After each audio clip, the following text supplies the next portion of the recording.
well with what they're coming to do and what has been done to them.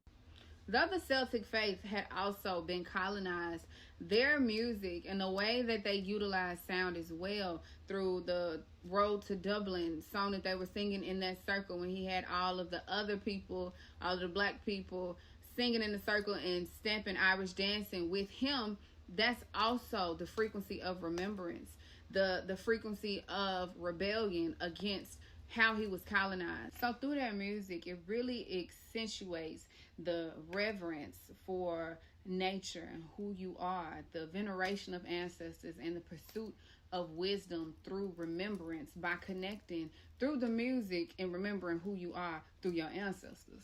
We see this whole movie open up at a church scene in which everybody has on white. As many people know, this is a natural hoodoo custom to wear white during spiritual practices, rituals, and ceremonies. Hoodoo itself is just a blend of African ancient wisdom, European folklore, Christianity, even indigenous herbal knowledge, all blended into one. Hoodoo itself is not a religion. It's a spiritual system created by enslaved Africans in the Americas to preserve the ancestral knowledge and wisdom and guidance that colonizers just couldn't touch. And to conclude, overall, the connection between spirit and sound, the root of what I put together for myself through this, is that in the black experience, or in the experience of an individual who has been colonized, who has been taken away from their origin and their natural culture, it is two spaces that we live in. One space is in the reverence and in the security of what has been given to us, the systems that have been proven to work and that has kept us safe for generation after generation.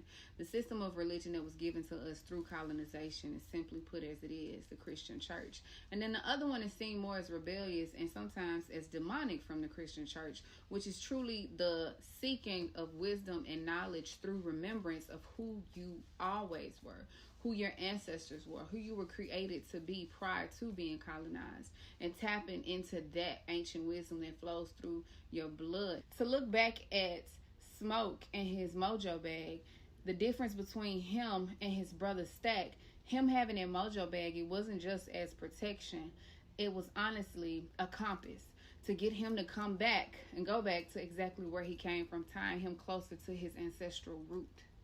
And if you pay attention to the very last scene when Stack came back to see Sammy in that club, you will notice in the same space that Smoke had his mojo bag, now Stack has a Jesus piece.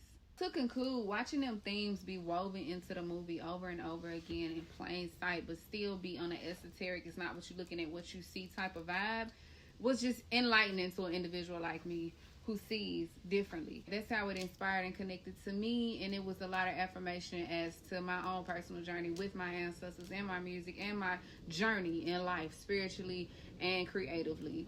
So I hope it inspired you in similar ways, or I may have brought something to your attention that you didn't see before, but live light and live with love. Bye, y'all.